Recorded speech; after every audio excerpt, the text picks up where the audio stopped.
Salam, kanala xoş gəlmisiniz. Bugünkü videomuz EIC TV kanalının karyera mövzusundakı ilk videosudur. Bu videonun sualı belədir.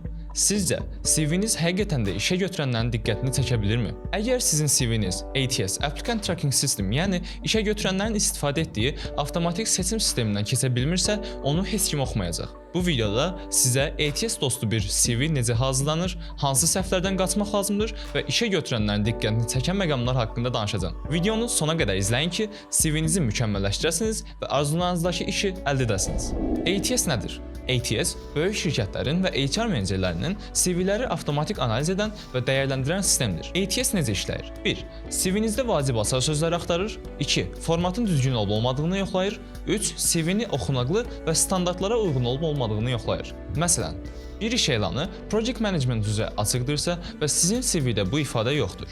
ATS sizi avtomatik uyğun olmayan namizəd kimi qiymətləndirəcək. Nə etməməli? Şəkil qoymaq. ATS bəzən şəkilli CV-ləri düzgün oxumur. Cədvəllər və ya qrafik dizayn elementlərindən istifadə etmək. PDF formatında göndərmək. Bəzən ATS yalnız docx oxuyur. Bəs biz bunların qarşısını almaq üçün nə etməliyik? Birincisi, sadə, təmiz və strukturlu bir formatdan istifadə etməliyik. Əsas açar sözləri CV-yə daxil etməli, Arial, Calibri və ya Times New Roman kimi standart fontlardan istifadə etməliyik və ən əsası bir sütunun düzənində saxlamalıyıq. Gəlin indi isə ATS-ə uyğun ən yaxşı CV-nin strukturuna və hər bölmənin ən yaxşı formasına baxaq. Ad və əlaqə məlumatları. Adınız və soyadınız iri və nəzərçarpan olmalıdır. Telefon, e-mail və LinkedIn profillərinizi qeyd edin. Gmail kimi professional e-mail adresindən istifadə edin. Məsələn, tunarməmmədov@gmail.com, amma qaqaş altdan xətt 98@mail.ru yazmayın. Professional xülasə. 2-3 cümləlik qısa və konkret məlumat, ixtisasınız, təcrübəniz və əsas bacarıqlarınızı qeyd etməlidir. Məsələn, təcrübəli proqram mühəndisi, Python və Java üzrə 3 illik iş təcrübəsi var,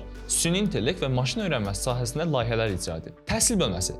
Universitetin adı, ixtisas və təhsil müddəti. Əgər yüksək GPA varsa, qeyd edin. Məsələn, 3.8, 4 üzərindən. Əgər yeni məzunsunuzsa, müvafiq kurs və layihələr də qeyd edə bilərsiniz. İş təcrübəsi, şirkət adı, vəzifə və işləmə müddəti. Hər işdə 3-4 nəticə yönümlü nailiyyət qeyd edin. Məsələn, PIS forması müştərilərlə işlədim.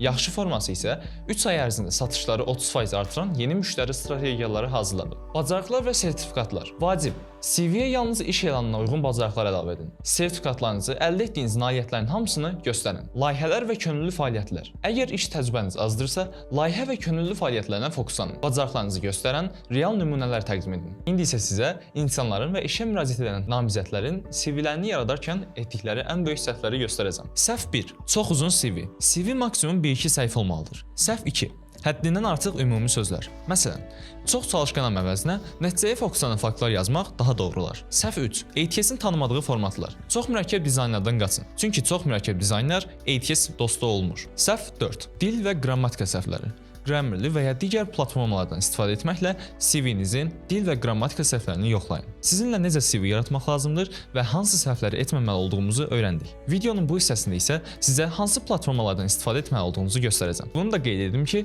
növbəti videolarımızda hər bir platformada necə istifadə etməli olduğumuzu detallı şəkildə göstərəcəm. İndi isə keçək platformalara. Canva. ATS tələb etməyən işlərdə dizaynlı CV-lər hazırlamaq üçün möhtəşəm bir platformadır. Zeti və Nova Resume. Professional və ATS dostu CV-lər tapmaq üçün möhtəşəm platformalardır. LinkedIn Profile Optimization. İşə götürənlər sizi burada tapacaq. İndi bilirsiniz ki, ATS-dən keçən CV hazırlamaq üçün nələrə diqqət etməlisiniz. Sizcə, sizin indiyə qədər CV hazırlamaqda etdiyiniz ən böyük səhv nədir? Şərhlərdə yazın. Daha çox faydalı videolar üçün kanala abunə olmağı və videonu like etməyi unutmayın. Sağ olun.